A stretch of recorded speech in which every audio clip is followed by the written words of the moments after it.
Here's 15 seconds. Let's put that on, and we're going to have to readjust the gamma for that. It goes a dark frame. This is beautiful. And now what we need to do is touch up the gamma. The gamma is your middle adjustment, your center adjustment of the histogram, the mid portion. Actually, see NGC627 on the corner. Let's adjust this here to get a really nice background. This is 15 seconds.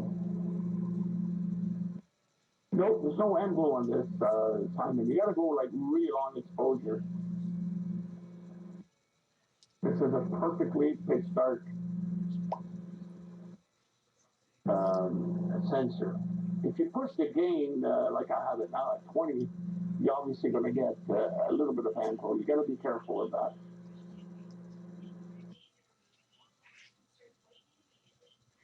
Here we go. This is 15 seconds with a dark frame. There is many. Any high performance, high sensitivity sensor will have angle of some sort. CCDs have them on the upper corners. CMOS tend to have them alongside at the bottom, alongside on top.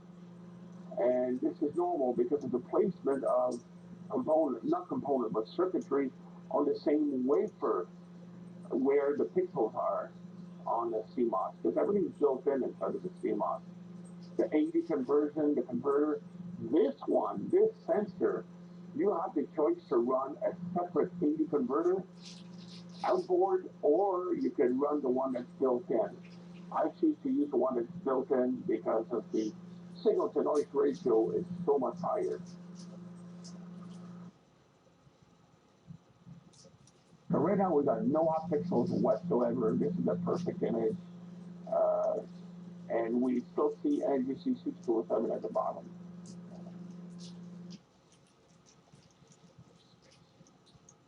This is gorgeous. Really, really, really nice. And we got a satellite on top going by.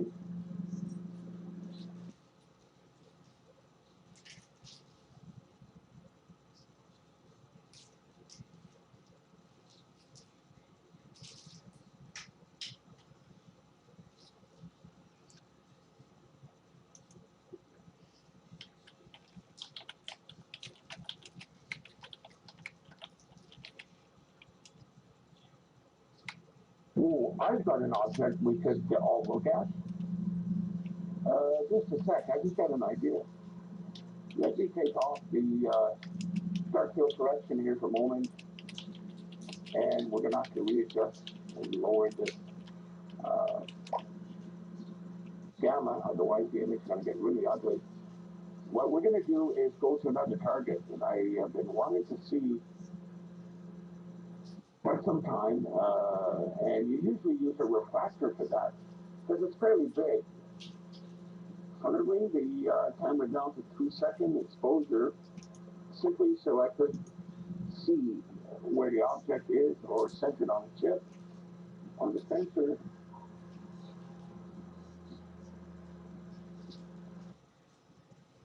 All right, hang on a sec.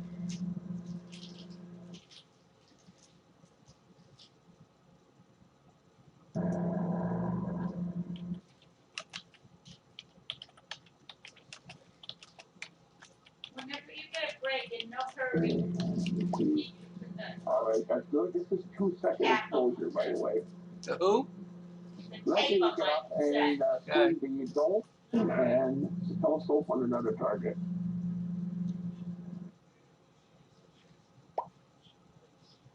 Yes, I've got a focal reducer on there, which is too aggressive.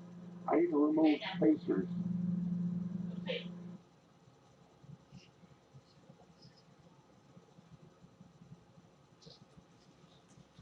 That's correct. VRC's reach equations optical system, no matter who makes it, you're not supposed to use a focal reducer on them because they're already corrected. They already have a decent field of view. They're made for high resolution imaging. If you do put one on and you happen to use a large sensor, you're going to see a little bit of coma.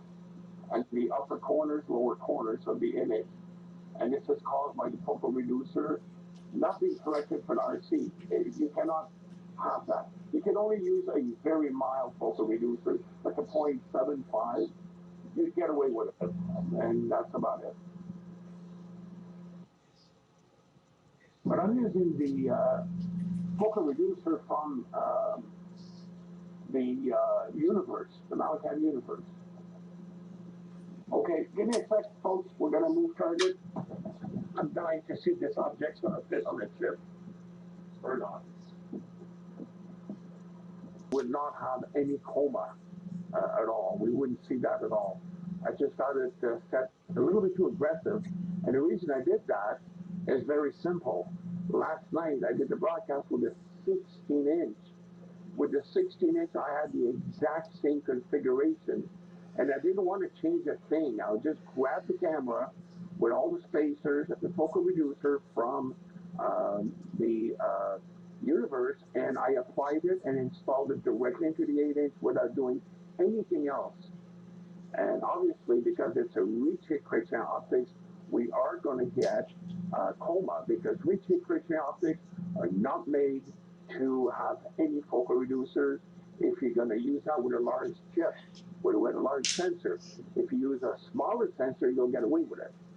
My point was to do scientific evaluation between the 16-inch of last night and the 8-inch of tonight. Last night was a split caster grain uh, at F10 using the same focal reducer, the exact same camera. I haven't undone anything. I just unhook it and plug into the 8-inch tonight, and that's the effect we're getting with an RC type scope.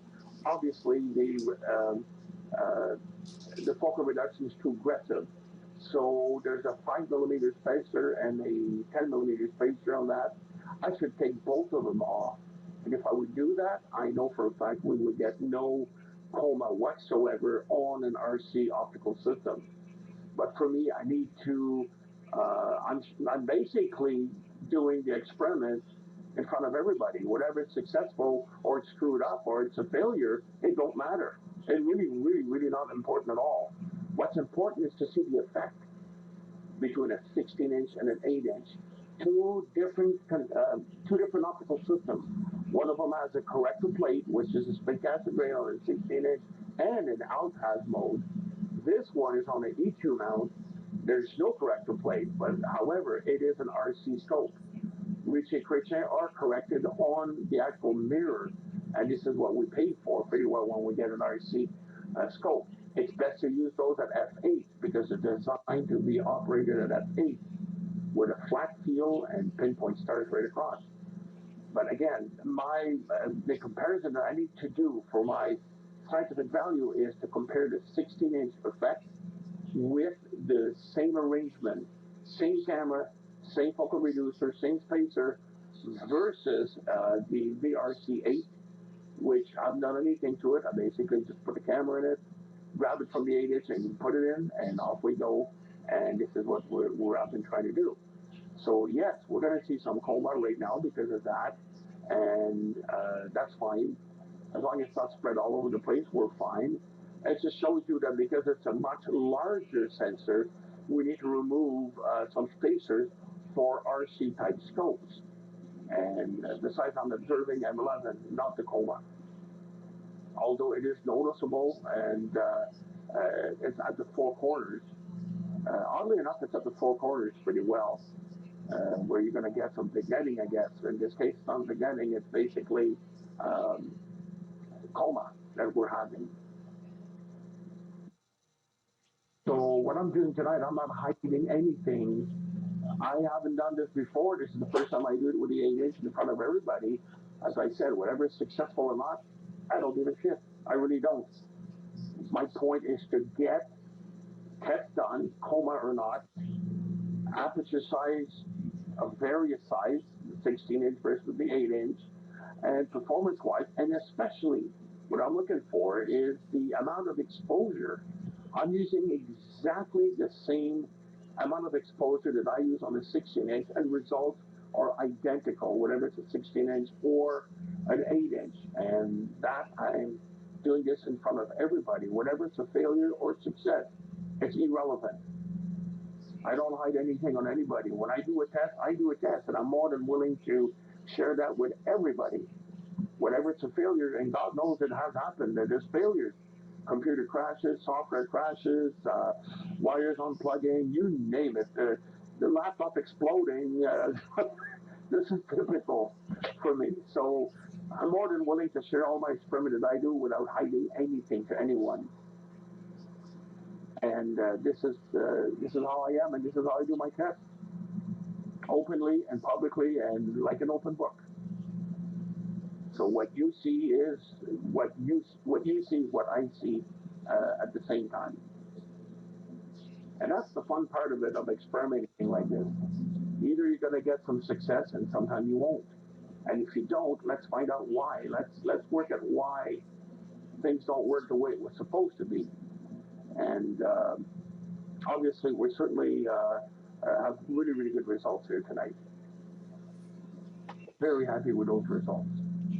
I just wish I had a USB 3 connection right now on this computer. The original laptop fried on me not long ago, a week ago or so, and 2 weeks ago actually. So I'm stuck using a USB 2. But in dome number one with a 16-inch scope, I do have USB 3 there, and the camera works flawlessly on it at USB 3. It has a lot more data flow that we need for this size of sensor.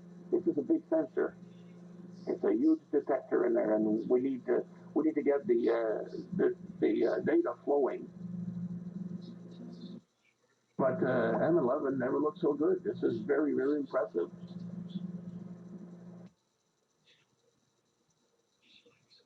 Grant, it is absolutely. You're right. Thank you for asking. Yes, dome number one with a 16-inch. That's a desktop. It has some USB 2 input, and it also has some USB 3. And of course, for the USB 3 camera, I use a USB 3, and it works quite well. In fact, there's a lot less bottlenecking effect, as they call it. When you use this camera here, for example, on USB 2, it will work, but don't ask too much of it. Don't do too many functions at the same time. You got to keep in mind that I'm running NSN and I'm running also split cam. Split cam has got to be the worst thing for computer. It requires so much resources. It's unbelievable. So the resource of this computer is taking a hell of a beating because A, the camera running at USB 2, I'm bottlenecking my USB connection. B, split cam is hogging everything, all the resources I got left. C, I'm limited to what I could broadcast on NSN right now because of this. And it is what it is pretty well. But what I'm using now, Glenn, is the exact same identical computer that you've got, that you and I both bought at the same time. It's an older Alienware, and this is the one that I'm using tonight.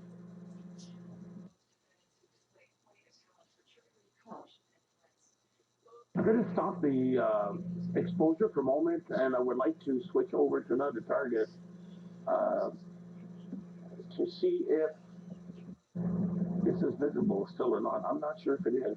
I'm going to have to go back towards Augsburg, New York on the other side where I will be able to view another target. So bear with me for a moment, folks.